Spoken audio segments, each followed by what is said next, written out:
Bom dia, gente. Muito bom estar com vocês, conhecendo essa boa terra aqui de Recife, e muito bom estar perto do pastor Marcos, Soraya, Marcos Felipe, Paulo Vitor. Tem momentos na vida que a gente fica feliz e triste ao mesmo tempo, né? Então, em 2019, quando o pastor Marcos nos procurou para falar do convite, pedir para estar orando, e quando ele aceitou, a gente ficou feliz por saber que ele obedeceu o chamado, mas triste porque perdemos essa convivência. Foi muito importante para a minha jornada os encontros que nós fazíamos britanicamente todo mês, uma vez no mês, e ali nós estávamos juntos, conversávamos, ali a gente falava das nossas lutas, orávamos uns pelos outros, e como o pastor Marcos disse, existem amigos muito chegados, e o pastor Marcos passou a fazer parte dessas pessoas.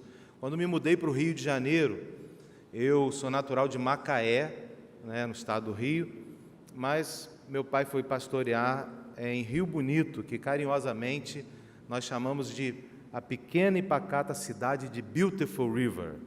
Rio Bonito tem 50 mil habitantes há muitos anos, então é uma cidade de primeira. Quando você passa a segunda, já acabou a cidade, é uma cidadezinha do interior. Então saí do interior, fui morar na capital, e ali um dia eu chorei falando com Deus. Falei: Senhor, eu nunca mais vou ter amigos. Olha só, fazendo pirraça, orando a Deus e fazendo pirraça, né? Senhor, nunca mais vou ter amigos. Estou aqui no Rio de Janeiro, já sou um adulto, e Deus nos trouxe o pastor Marcos. Então, esteve conosco em momentos muito difíceis, né? Momentos pelos quais a gente lembra com gratidão a Deus por estar perto do pastor. Então, cuidem bem do pastor Marcos, viu, irmãos? Ele não me pagou um cafezinho para falar isso dele, tá bom? Agora, irmãos, a Soraya, vocês não sabem que ela tem um defeito grave, vocês não devem saber ainda. A Soraya é torcedora do Vasco da Gama, irmãos. Deixa eu revelar isso para vocês. Mas ela é uma mulher inteligente, elegante, casou-se com um homem de Deus, flamenguista, e a gente sempre brinca assim, mas graças a Deus porque a gente tem essa liberdade de torcer para os times aí do Rio de Janeiro, que lá tem essa rivalidade, mas é só para a gente brincar, não é para a gente brigar. Amém ou não amém? Amém, não é isso? Irmãos, eu não sei se a projeção, eu queria apresentar aos irmãos a minha família. Eu estou constrangido porque estive na UTI visitando meu pai, e ali com os protocolos eu tirei minha aliança, coloquei minha aliança na bolsa da minha irmã Daniela. Na hora de vir embora, precisava ir para Teresópolis, ela para Beautiful River. E eu tinha que estar no aeroporto no outro dia, não deu para eu buscar. Então, a Ana Flávia disse: você chega lá, meu amor, explica direitinho. Então, estou explicando direitinho o que aconteceu, viu? Foi ali na hora do retorno da UTI, a minha irmã foi, a gente com a cabeça ainda muito atribulada, o pai na UTI. Mas ali está a Ana Flávia, aquela mulher bonita, inteligente porque casou-se comigo, dentre tantos pretendentes, nós estamos juntos há 24 anos, aquela pequena ali é a nossa Luma Raíssa, ali está o Theo Lincoln, e aquela mocinha da ponta é a nossa primogênita, que mês que vem completa 21 anos, a nossa mais velha, Iane Naira. Então, Ana Flávia, Tiago Lincoln, Luma Raíssa, Theo Lincoln e Iane Naira, essa é a nossa família. Recebam o nosso abraço, o abraço do nosso pastor também, pastor Renato, que manda um abraço para os irmãos. Estamos felizes. Vamos abrir as nossas Bíblias, irmãos, no Salmo 84. E eu quero compartilhar com os irmãos aqui alguns princípios do Salmo 84. E centenário de uma igreja é um momento de nós adorarmos a Deus. Às vezes, eu não sei você, mas às vezes nós podemos ter a impressão de que nós adoramos a Deus porque o amamos e a gente vai vivendo a nossa vida, então nós vamos adorando a Deus com naturalmente nós vamos levando, já amamos a Deus, já sabemos que Ele nos ama, e aí nós vamos adorando a Deus. Não é bem assim que funciona na nossa humanidade. Nós temos o diabo que nos assola, nós temos a nossa carne, nós temos o pecado, e muitas vezes os momentos que nós adoramos a Deus são momentos onde nós reconhecemos quem Ele é, nós reconhecemos o que Ele diz, nós reconhecemos a fidelidade dEle, e aí nós, em contrição ou da nossa maneira, nós adoramos a Deus. O Salmo 84 é um salmo de saudade. Saudade, o que é saudade? Saudade é uma ausência. Saudade é algo bom que aconteceu com a gente, e passa um tempo, não temos aquilo, o que nós sentimos? Aquela ausência. Damos o nome dessa ausência, saudade. E os filhos de Coré, os coraitas, eu não sei como está aí na sua Bíblia, né, o Salmo dos Coraitas, eles estão aqui, eu vou ler o Salmo todo, que eu acho esse Salmo lindo, eu vou ler todo, eu quero tirar alguns princípios aqui para nós, porque os coraitas, assim como eu e você, eles também um dia tiveram longe dos altares de Deus e eles sentiram falta, sentiram essa ausência. Então, é um salmo que tem essa expressão de alguém que está com saudade. E ao invés de buscar em todos os estímulos que esse mundo dá, a resposta para essa ausência, eles buscaram em Deus. Então vou ler, diz assim o Salmo 84, eu vou ler na NVI. Como é agradável o lugar da tua habitação, Senhor dos exércitos. A minha alma anela e até desfalece pelos teus átrios. O meu coração e o meu corpo cantam de alegria ao Deus vivo. Até o pardal achou um lar e a andorinha um ninho para si, para abrigar os seus filhotes. Um lugar perto do teu altar, ó Senhor dos exércitos, Rei meu e Deus meu. Como são felizes os que habitam em tua casa, louvam-te sem cessar. Como são felizes os que em ti encontram a tua força e os que são peregrinos de coração. Ao passarem pelo vale de Baca, fazem dele um lugar de fontes. As chuvas de outono também o enchem de cisternas. Prosseguem o caminho de força em força, até que cada um se apresenta a Deus em Sião. Ouve a minha oração, ó Senhor dos exércitos. Escuta-me, ó Deus de Jacó. Olha, ó Deus, que és o nosso escudo. Trata com bondade o teu ungido. Melhor é um dia nos teus átrios do que 1000 noutro lugar. Prefiro ficar à porta da casa do meu Deus a habitar nas tendas dos ímpios. O Senhor Deus é sol e escudo. O Senhor concede favor e honra. Não recusa nenhum bem aos que vivem com integridade. O Senhor, ó Senhor dos exércitos, como é feliz aquele que em ti confia. E eu queria que os irmãos repetissem comigo o verso 12. Vamos juntos? Ó Senhor dos exércitos, como é feliz aquele que em ti confia. Que declaração maravilhosa, que coisa bonita nós olharmos para esse salmo. E o Salmo 84, como disse aqui na minha introdução, é um salmo dos coraitas, os filhos de Coré. Coré é bisneto de Levi, da tribo de Levi. Houve um tempo em Israel que, na divisão das tribos, cada tribo ficava com uma função, com uma atribuição, com uma tarefa. E os levitas ficaram com a tarefa de ficar à porta do templo, de cuidarem do templo, dos utensílios do templo, né? Hoje nós temos os introdutores ou a equipe de recepção, não sei como os irmãos chamam aqui, mas aqueles irmãos que estão muitas vezes aqui, ficam fora recepcionando as pessoas. Aliás, eu li a biografia de Billy Graham, e interessante que Billy Graham conta que no dia da conversão dele, ele chegou à igreja e ele recebeu um aperto de mão, recebeu um sorriso do irmão que estava na introdução, na recepção da igreja. Aquele irmão olhou no olho dele e disse: Jesus te ama. E Billy Graham conta que ele não se lembra muito bem do que o pastor falou, mas aquela mensagem com verdade daquele irmão penetrou fundo no coração dele, provocando a ele arrependimento e conversão. Então a gente vê a importância até os nossos dias das pessoas que trabalham, recepcionando aquelas pessoas que estão chegando na igreja, uma área muito importante na igreja. Então é uma expressão de saudade, uma expressão de ausência, é esse salmo.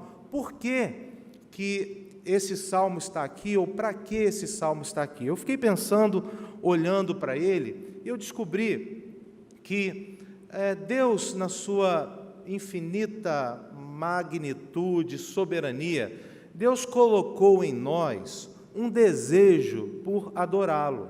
Se o homem não adorar a Deus, ele logo, logo vai estar adorando outra coisa. Pode ser um jogador de futebol, pode ser um artista, pode ser gente que adora o próprio ventre, pode ser gente que adora o dinheiro. O homem tem um coração voltado a se inclinar e adorar algo. Então, a gente percebe e sabemos que há um desejo em nossos corações por adoração, por adorar. E, no caso, nós entendemos pela palavra de Deus que precisamos adorar a Deus, o Deus que combateu a idolatria, o Deus que disse que não é para a gente ter nada, imagem, coisa alguma semelhante a Ele, que só a Ele a gente deve adorar, que sobre todas as coisas precisamos adorar a Deus. Então, esse salmo, ele nos remete a isso. Agora, no Antigo Testamento, o altar, normalmente, ele ficava no templo, não no templo. Ele ficava no templo, E altar, foi Salomão quem construiu o templo, reconstruiu o templo, E o altar veio para o templo. Mas altar, ele sempre foi, irmãos e irmãs, um local de entrega. Altar nunca no Antigo Testamento, e a gente precisa entender, senão a gente vai com a teologia errada para o Novo Testamento, altar nunca foi lugar para receber coisa alguma. Era no altar onde se levava o sacrifício, era no altar onde havia uma entrega, é no altar que há uma expressão, e já no Novo Testamento a gente vai entender que o sacrifício é vivo, porque é quando nós nos entregamos, mas o altar, ele é um lugar onde você coloca ali suas angústias, aflições, seus pecados. Altar é lugar de entrega. Erroneamente, hoje, em muitos púlpitos, você vai ouvir mensagem: venha no altar receber a bênção. Queridos, uma distorção completa do significado do altar. Porque se nós não nos aproximarmos de Deus com essa certeza de que não temos em nós nada e que só há em nós a aceitação de que Deus nos ama, e com essa postura e esse entendimento dessa, para muita gente, injustiça, porque a graça de Deus, ela para muita gente é uma injustiça. Porque o que é graça? Graça é um favor imerecido. E nós vivemos numa sociedade que você tem que fazer para merecer. Então, a graça de Deus para muita gente é essa injustiça, mas é a justiça de Deus mostrando para nós que nós precisamos nos aproximar dele com esse coração de entrega, de colocar diante de Deus, e não buscando altares falsos, e não buscando altares que vão nos levar a lugar algum, e não se curvando diante de deuses. É claro que hoje, vivemos no evento pós-Jesus Cristo, e entendemos que a cruz e aos pés da cruz é onde nós nos ajoelhamos. Mas vamos olhar aqui para esse contexto e vamos pensar aqui em 4 realidades que o altar ele provoca em nossas vidas. Primeira realidade que eu observo aqui. O texto começa dizendo que felizes são aqueles que encontraram força no verso 5 e os que são peregrinos de coração. E o que nós podemos aplicar à nossa vida e qual o princípio aqui nós podemos extrair para nós? O princípio é que é no altar onde acontece essa renovação. É no altar que somos renovados. É nessa experiência com Deus, de entrega, de verdade, de aceitar que eu não me basto, de ter a convicção de que eu não sou suficiente em mim mesmo. É nesse movimento que ele, como eu disse, é completamente contrário a qualquer teoria, a qualquer tese sobre renovar ânimo. Se você abrir a internet, se você for no Instagram, se você procurar pessoas que querem te ajudar a você ficar um pouquinho mais animado, você nunca vai ouvir isso. Você vai ouvir pessoas dizendo para você... Esse dia eu estava ouvindo um influencer de internet, né? E ele estava dizendo que para você renovar o seu ânimo, você precisa acordar às 5 da manhã e tomar um banho gelado. Eu disse, bom, com essa dica aí, 5h20, 5h30 é meu horário normal de acordar. Agora em Teresópolis, aconteceu alguma coisa, acho que é o frio. Eu estou acordando 6h30, já acho que eu estou acordando mais tarde. Mas 5 horas da manhã em Teresópolis tomar um banho gelado, acho que não vai só renovar, vai levá-lo para a eternidade, né? Ele vai ficar completamente, porque com 3 graus, você entrar 5 horas da manhã no chuveiro, você já faz a oração, Senhor, a Ti entrego o meu espírito e estou renovando o meu ânimo, né? E vou ouvir, seja bem-vindo, né, do Senhor. Mas, irmãos, o ânimo nosso é renovado quando temos experiência com Deus. E se tem uma coisa que a vida faz com a gente, é nos decepcionar, frustrar. Quem fez meu casamento há 24 anos atrás foi o pastor José Armando Soares Sidaco, pastor Sidaco, né? Colega de turma do meu pai, é alguém que nós amamos muito.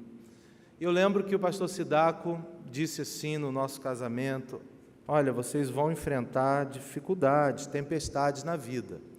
E o pastor Sidaco é pastor lá em Teresópolis, e eu encontro com ele e digo, pastor Sidaco, o senhor me falou de tempestade, o senhor não falou de tsunami, o senhor não falou de vendaval, né? O senhor não falou dos dias áridos e secos, que é o próximo princípio aqui, aqueles dias onde você vê e percebe que não tem nada acontecendo, mas os coraitas sabiam, e nós precisamos saber e aplicar isso à nossa vida, que felizes são aqueles que encontram força em Deus. Você pode dizer amém, meu irmão? Você concorda com isso? Sabe, se você está aqui hoje desanimado, e você está talvez olhando a sua vida, e a vida traz isso mesmo, deixa eu falar o princípio número 2, que eu acho lindo, belíssimo. É no altar onde somos renovados, mas é no altar também onde Deus transforma o vale de Baca, que diz o texto, em um lugar regado. O pastor Marcos me levou para conhecer a orla aqui, e ele me disse que quando a maré baixa, e aqui tem uma diferença do Rio de Janeiro, porque aqui baixa muito, no Rio de Janeiro não, baixa pouco, fica melhor para tomar banho, porque baixa, viram aquelas piscininhas. Então acho que vocês têm uma ideia do que acontece aqui no Vale de Baca após o período de outono, porque vem a seca, vem o momento onde não tem vegetação, onde não tem água, vem o chão rachado, mas os coraitas estão falando isso porque eles sabiam que chegava no pós-outono, por um movimento que não tinha nada a ver com o poder deles, Deus enchia o vale de Baca, e ficavam cisternas bonitas, e vinha vida, e vinha vegetação, e vinha o verde, e o solo rachado já ia embora, e muito a ver com o movimento que nós temos na nossa vida. Quem de nós aqui nunca atravessou um vale de Baca? Se você não atravessou, deixa eu dar uma palavra de ânimo, você vai atravessar o vale de Baca um dia, meu amigo. Você vai passar por ele. Vão chegar momentos na sua vida onde você vai olhar e você vai dizer, está tudo certo. Você vai olhar, vai fazer a sua checklist e você vai dizer, eu estou sendo íntegro, está tudo caminhando bem, eu não estou em pecado, mas a vida traz circunstâncias pelas quais nós não temos controle sobre elas. E vem momentos terríveis onde em nós brota apenas um desejo de estar com Deus, de ter a certeza, Deus vai transformar isso aqui em lugar regado. Deus vai agir. Eu não estou entendendo, mas o Senhor vai agir. Eles sabiam, eles não entendiam, eles não tinham todo o conhecimento que hoje a ciência tem para entender o funcionamento da terra, mas eles olhavam e eles sabiam, é Deus que faz, é Deus que age, e Deus transforma isso. Ao passarem pelo vale de Baca, olha que declaração linda, fazem dele um lugar de fontes, as chuvas de outono também o enchem de cisternas. Existem momentos na vida em que nós não enfrentamos nem problemas. Problemas? O que é o problema? Problema, dizia minha mãe me ensinava muita coisa por história. Ela dizia, meu filho, problema é fácil, tem solução. Se é um problema, você já enxerga a solução. Os desafios da vida são os dilemas. Mas o que é dilema, mamãe?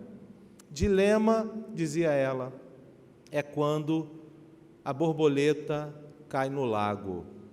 Hã? Borboleta cai no lago? Meu filho. A borboleta, quando ela cai no lago, ela tem um dilema. Qual é o dilema? Ela precisa sair dali. Quando ela começa a se debater para sair, ela chama a atenção do peixe, que pode ir lá e ser o alimento dele naquele dia. Se ela ficar paradinha e não se debater para sair, o que acontece com ela? Ela afunda e vai morrer afogada. Na vida existem situações que são dilemas. E o que fazemos nos dilemas? Nós pedimos a Deus sabedoria, nós dependemos dEle, nós oramos. E como eu disse, irmãos, os coraitas estão aqui com saudade. Agora preste atenção nisso. Eles estão com saudade porque eles estão fora. E eles, por saberem disso, eles estão expressando a coisa mais bonita que sai deles, nessa expressão de adoração a Deus, justamente por estarem passando um momento difícil. As melhores e maiores expressões de adoração do nosso coração, irmãos, eu sinto tristeza na constatação da minha vida ser assim, do ser humano ser assim, são em momentos de vale de Baca, são em momentos difíceis. Lembro-me que Ana Flávia e eu, pastor Marcos acompanhou isso bem de perto. A nossa filha mais velha começou a ter bastante um problema que a acompanhou da sua infância até 12, 13 anos, e quase ninguém conseguia descobrir síndrome de pânico, desmaios, ansiedades, coisas que parecem que hoje, eu não sei se chegada do mundo novo, mas pelo menos lá no Rio de Janeiro, que tem tido de crianças nas escolas tendo isso, a nossa filha fez parte desse quadro. E um dia chegamos a uma neurologista muito conceituada lá no Rio de Janeiro, no município de Niterói, e ela escreveu um laudo. O laudo era uma lauda.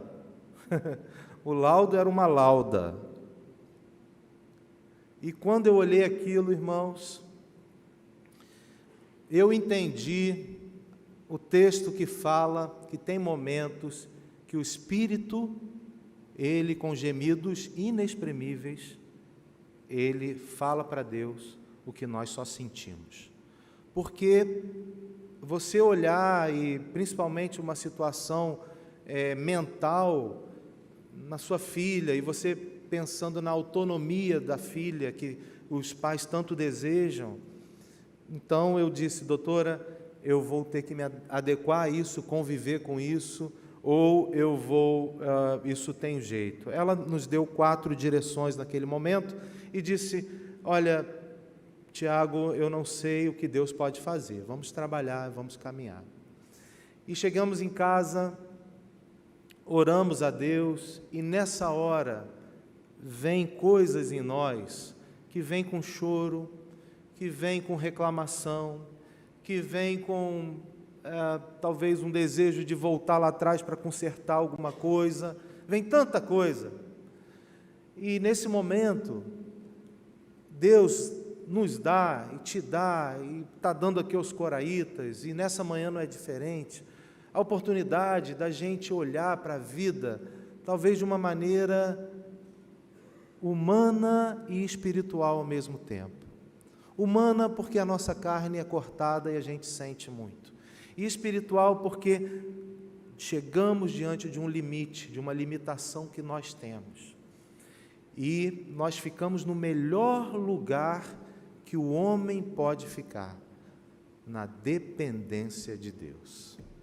Irmãos, eu queria ir para a dependência de Deus quando está tudo bem. Eu vou, mas eu tenho a convicção de que em momentos onde os nossos apoios, onde falha aquilo que a gente se escora, onde a ciência não tem resposta, sabe? Nessas horas, eu digo aos irmãos, é diferente. Então, nós temos isso na vida, problemas, dilemas sérios, mas a certeza que temos, Deus pode transformar isso. Para a glória de Deus, né? No caso da minha história, Deus deu alta para a Iane, né? A autonomia dela, Iane hoje faz faculdade, tinha uma vaga, falei isso com alegria para o pastor Marcos, tinha uma vaga no intercâmbio, ela estuda na Universidade Fluminense Federal, passou para a universidade, conseguiu um intercâmbio agora na Colômbia, vai passar lá estudando na Colômbia. Nós estamos assim felizes e podemos dizer que Deus transforma lugares áridos, vale de Baca, e os enche de cisterna. Glorificado seja o nosso Deus por isso, né, irmãos? E essa crença é para você também que hoje está aqui. Então, no altar nós somos renovados por Deus. Deus transforma esse lugar difícil, como estavam passando os coraitas, em esperança. O terceiro princípio que eu vejo aqui, e eu vou ler o versículo 7, e você olha como é uma sequência nessa poesia bonita, né? Ele transforma, e aí o que quando somos transformados, quando estamos em dificuldade, quando estamos passando pelo vale, o que precisamos? Nós precisamos caminhar, a gente precisa sair, muitas vezes precisamos chorar enquanto andamos, né? E vamos caminhando, e o versículo 7 diz: prosseguem o caminho de força e força, até que cada um se apresente a Deus em Sião. Mesmo quando estamos passando pelo Vale de Baca, nós precisamos olhar e saber que é Deus quem faz isso, é Deus quem nos ajuda, é Deus quem nos faz prosseguir, é Deus quem nos sustenta. A palavra que a NVI traduziu para encorajamento na Bíblia, é uma palavra que eu gosto muito do sentido dela no original, porque é uma palavra que o encorajamento, ela vem com a ideia de que você vai ter o apoio quando você não está conseguindo caminhar, você vai ter o apoio para conseguir caminhar, você vai ser sustentado. E Deus, como nosso Pai, é quem faz isso, porque nós temos os nossos momentos em que nós só podemos passar com a ajuda de Deus. Eu separei um videozinho, eu não sei se a gente vai conseguir passar. O pastor Marcos Felipe ficou de me dar um sinal, não vai ser possível, tá bom, não conseguiu, mas eu vou contar a história.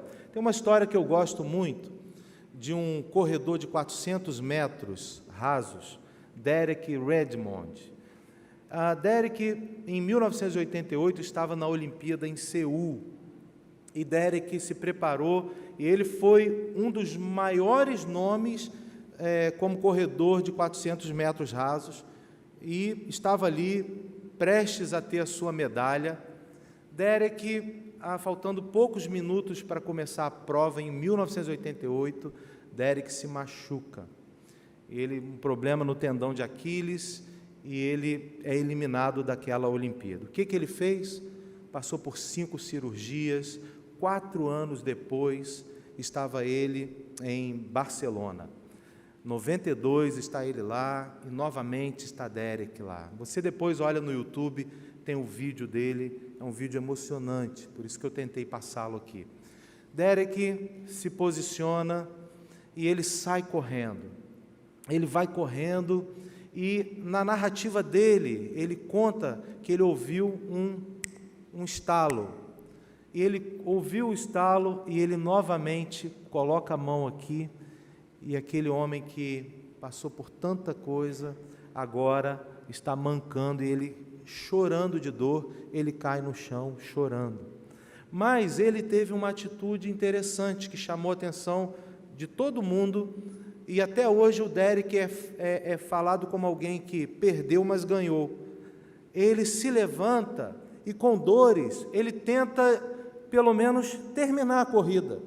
Então ele vai mancando, mas ele sente tantas dores que ele cai novamente e ele chora. De repente, um homem pula da plateia, dribla a segurança e abraça Derek. Coloca o braço de Derek no seu ombro e imediatamente a segurança foi ali para retirá-lo dali. Não pode. E aí aquele homem que havia pulado e chegou e abraçou o Derek, disse: eu sou o pai dele.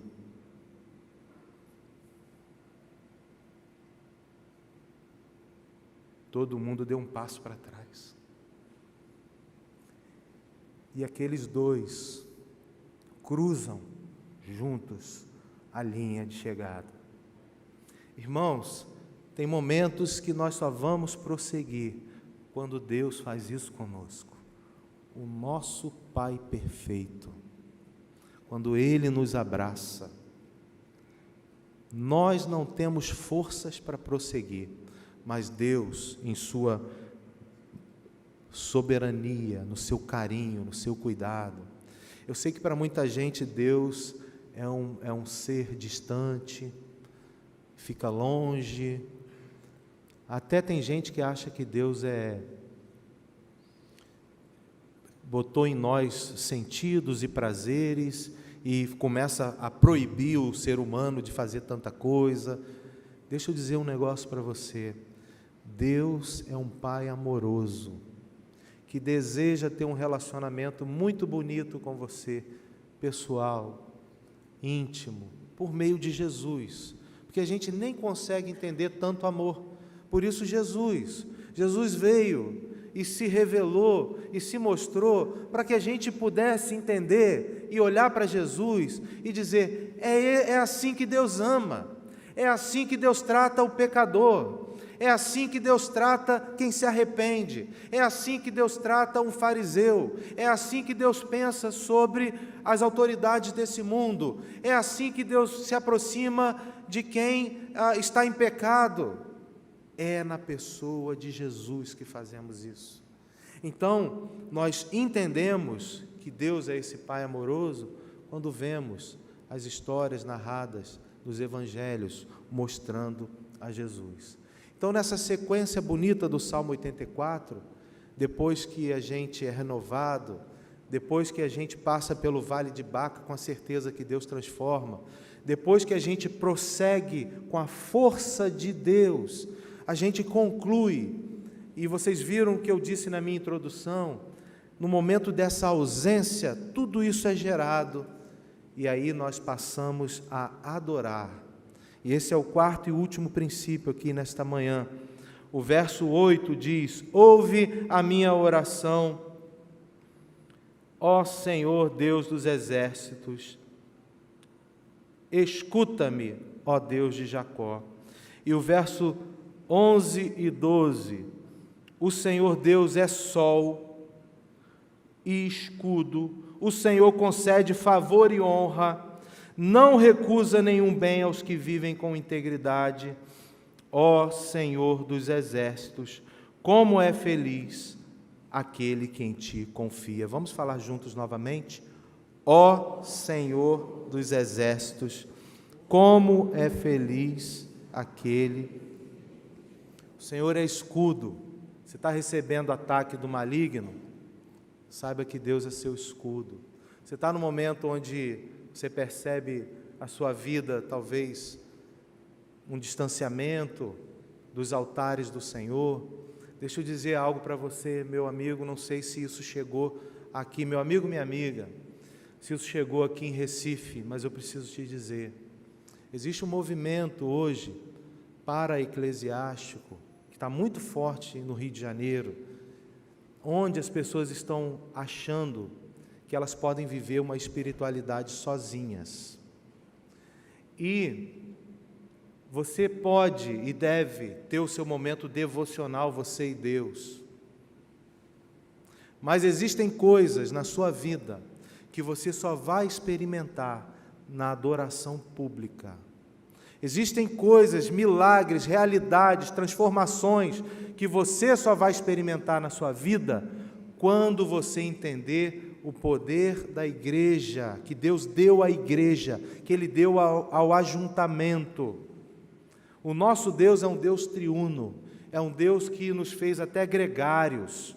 Vocês lembram a dificuldade que passamos, principalmente os crentes, no momento de pandemia, porque não podíamos mais ter as nossas reuniões, os nossos encontros. E existem situações, pecados, transformações na sua vida, que você só vai experimentar a ação de Deus no ajuntamento, só na congregação. Tem coisas na sua vida aqui, você e Deus, seu devocional, mas existem outras que Deus deixou para esse momento. E é isso que a gente percebe aqui. A gente percebe esse ritmo nesse salmo, esse ritmo desses homens que sentiram tudo isso, e Deus quis que isso se tornasse palavra de Deus, para a gente saber que nos altares de Deus nós temos renovo, vida transformada, somos encorajados e passamos a adorá-lo.